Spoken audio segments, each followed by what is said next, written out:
안녕하세요. 언제나 성경이 전하고자 하는 가장 본질적인 메시지만을 전하고자 노력하는 유튜브 하나교회의 이동희 목사입니다. 오늘 전해드릴 말씀은 선한 사마리아인에 관한 이야기입니다. 선한 사마리아인 비유는 굳이 교회에 다니는 사람이 아니라 할지라도 누구나가 다 아는 유명한 이야기입니다. 이야기의 내용은 대충 이렇습니다. 한 사람이 예루살렘에서 여리고로 가는 도중에 강도를 만나서 거짐 죽게 되었을 때 유대인인 제사장과 레위인은 그냥 피해서 지나가고 사마리아인이 그를 구해주었다라는 그러한 내용입니다. 이 비유 때문에 사마리아인은 우리에게 착한 사람의 대명사쯤으로 되어버렸지만 사실 이 사마리아인이라는 호칭은 그리 명예스러운 호칭은 아니었습니다. 당시 유대인들에게 사마리아인은 서로 말도 듣기 부담스러운 경멸의 대상이었기 때문입니다. 그런 사마리아인을 예수께서 비유로 말씀하신 데에는 그만한 이유가 있습니다. 사실 이 비유는 어떤 유대인 율법교사의 질문으로부터 시작된 이야기입니다. 이 율법교사는 예수님께 어떻게 하여야 영생, 즉 구원을 얻을 수 있느냐고 공개적으로 묻습니다. 답을 몰라서, 답이 궁금해서 물어보는 질문이라기보다는 단지 예수를 시험하기 위해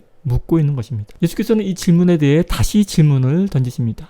율법에 무엇이라고 기록되어 있느냐? 그러자 이 율법교사는 율법의 전문가답게 막힘없이 대답을 합니다. 내 이웃을 사랑하라고 하였나이다. 이에 예수님께서 말씀하십니다. 내 대답이 옳도다. 이를 행하라. 그러면 살리라. 너무나 간단하지만 동시에 너무나도 정확한 대답입니다. 사실 율법의 가르침은 너무나도 자명합니다. 선을 행하면 구원을 얻는다는 것입니다. 그러나 문제는 우리가 이 율법을 완벽하게 지켜낼 수 없다는 데 있습니다. 물론 우리는 율법을 지킬 수는 있습니다. 그러나 모든 율법을 언제나 항상 지킬 수는 없습니다.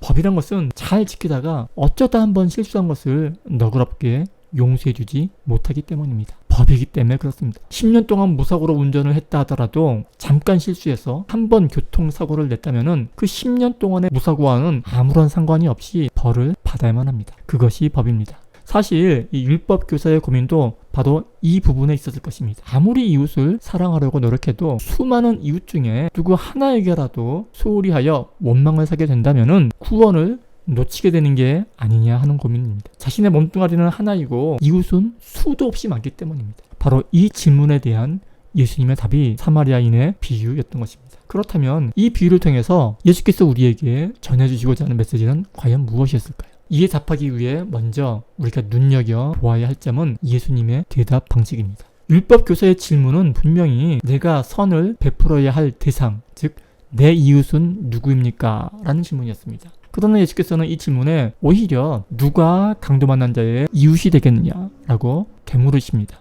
모든 인간이 벗어나지 못하는 한 가지 사고방식이 있습니다. 그것은 바로 이 내가라는 자기 중심적인 사고방식입니다. 인간은 모두 내 인생은 나의 것이며 내가 나의 왕국의 주인이라고 생각을 합니다. 내가 모든 것을 해야 하고 그에 따른 책임도 모두 내가 짊어져야 한다고 생각을 하는 것입니다. 그렇기 때문에 이 구원 문제 또한 내가 해결해야 할 나의 문제라고 생각을 하는 것입니다. 때문에 율법교사는 당연히 자신의 구원을 위해 이 자신이 선행을 베풀어야 할 대상, 즉 나의 이웃은 누구인가? 라고 묻는 것입니다. 이웃이 누구인지를 명확하게 알아야 그 이웃에게 선을 베풀어서 구원을 얻을 수 있기 때문입니다. 그리고 여기에는 당연히 짐승 같은 이방인이나 사마리아인은 해당하지 않습니다. 그들에게까지 나의 베품의 노력이 돌아갈 여력이 없기 때문입니다. 그러나 예수님은 이 율법교사가 자신의 왕국에서 나오기를 원하십니다. 나의 이웃은 누구인가를 묻기보다는 도리어 내가 누구의 이웃인가를 묻기를 원하시는 것입니다. 이웃은 내 입장에서 내가 정하는 것이 아니라는 말씀입니다. 내가 겸손한 마음으로 자신의 왕국으로부터 나와서 하나님을 나의 왕으로 기꺼이 인정하고 이웃을 사랑하라는 그의 말씀에 기쁨으로 순종하며 살아갈 때에 그때 비로소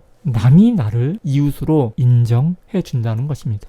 나는 나의 삶을 삶으로써 이웃으로 인정을 받는 것이지 내가 내 멋대로 나의 이웃을 정하는 것이 아니라는 말씀입니다. 이 말씀을 구원 문제와 관련시켜 본다면은 구원이란 선한 행위에 대한 대가로서 주어지는 것이 아니라 하나님을 사랑하고 그분께 기꺼이 순종함으로써, 즉 그분이 사랑하는 자를 나 또한 기쁜 마음으로 사랑함으로써 그 하나님의 사랑과 은혜에 반응함으로써 주어지는 것이 바로 구원이라는 말씀입니다. 그래서 우리의 구원은 공로가 아닌 사랑입니다. 율법이 아닌 은혜이고 행위가 아닌 믿음인 것입니다. 이 율법 교사가 놓치고 있는 부분이 바로 이 부분인 것입니다.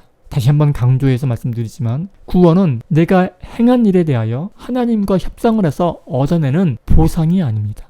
오로지 하나님을 깨달아 알 때에 우리에게 주어지는 참된 사랑의 결과인 것입니다. 그리하여 이 비유 말씀의 결말은 가서 너희도 이와 같이 하라 라는 말로 끝이 납니다. 강도 만난 사람에게 아무 조건 없이 하나님의 사랑을 그저 실천한 사마리아인 같이 누가 나의 이웃이 될지 묻지도 말고 따지지도 말고 남에게 따뜻한 이웃이 되어주라는 것입니다. 그러면 어느새 나 또한 그 이웃에 둘러싸여 바로 이 땅 가운데 천국과도 같은 구원받은 사람의 삶을 살게 될 것이라는 말씀인 것입니다.